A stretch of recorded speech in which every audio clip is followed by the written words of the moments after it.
तो मैं रात में 1 बजे बात किया। किससे बात हुई? माननीय धनंजय सिंह थे।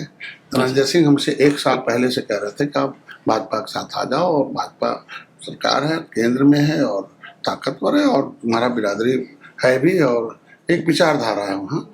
तो वो मेरे साथ थे, उन्होंने रात में बात की, तो फ़ोन उठा लिया। 2 बजे की बात है, 2 बजे फ़ोन उठा लिया। इतना टेंशन में थे उस समय कि हमारे कोई निर्णय लेना था, और निर्णय लेना बड़ा कठिन हो जाता जब एक धोखा मिलता। तो उस समय तो चुनाव सर पर था, तो मेरे सर पर था एकदम। लास्ट ईयर पहला फेज तो चल ही रहा था, दूसरे टिकट घोषित होना था, 1 साल से था, और हमारी भाजपा हमारे पीछे पड़ी थी। मैं गया ही नहीं। वो अंतिम दिन उन्होंने प्रेस कर दिया कि नहीं, हम लोग किसी से गठबंधन नहीं करें।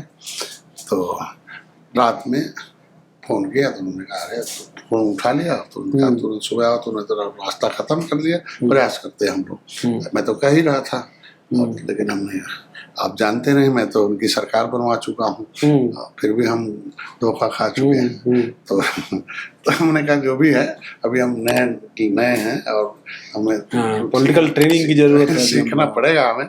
और आए तो सुबह में तो मैं अटैची लेके धीरे से, मैंने कहा मैडम सोई हुई हैं, और वो निकाला तो जग गए। उनके दिमाग में आया कि लगता है घर छोड़ के अब जा रहे हैं, मतलब इतना, मतलब टेंशन, डिप्रेशन में था। हमने कहा धीरे से बताया, मैंने कहा बात हुई है, मैं जा रहा हूँ बातचीत। सुबह पहुँच गया, LIV बहुत अच्छे अधिकारी थे, उन्होंने वहीं से बात कराई। तो बात होते होते 11 बजे सिद्धार्थनाथ सिंह के पास आया, और सिद्धार्थनाथ सिंह से उन्होंने बात की। उन्होंने पहले कहा भाई प्रेस करना पड़ेगा, इंजीनियर प्रवीण साथ को ज्वाइन करना पड़ेगा, 1 सीट मिलेगी आपको, ठीक है, आप तो जो जैसे भाजपा है आपको वकालत करने का अवसर मिलेगा।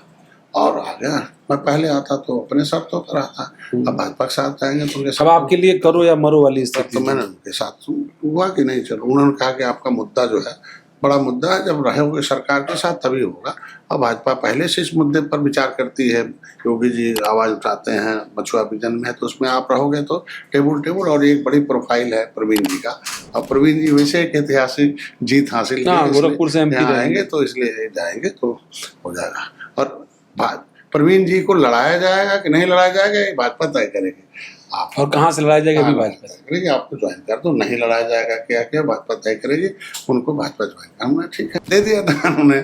भाई समाज के हित में बेटे को दान तो करना ही पड़ा ना। पर ये सवाल ही तो वो लोग भी कर रहे हैं, वो कह रहे हैं कि भाई देखो, जब कॉम्प्रोमाइज ही करना था बीजेपी के साथ इसी बात पर, तो हमसे क्यों नहीं कर लिया? हम तो गोरखपुर से लड़ा रहे थे, उन्होंने तो संत कबीरनगर से लड़ा कि आप ज्वाइन कर लो, आपने उनको नहीं लड़ाना है, आपको लड़ना अपने सिंबल पर। अगर प्रवीण जी से आपको फिर से घोषित कर देते, हम नहीं लड़ते। प्रवीण जी तो उनके थे ही, उनके सिंबल से कर देते घोषित, तो नहीं किया घोषित।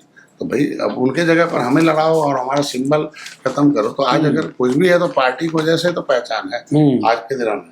तो बाद में हुआ और रहा, और बाद में जब हम अपने लोगों को कैटराइज करें कि लोग समझा रहे थे भाई ऐसा ऐसा है, भाजपा के साथ रहना, वो कहीं एक सीट देगी और लड़ना आपको। अब प्रत्याशी देखो कोई होगा, जो आएगा देखा जाएगा।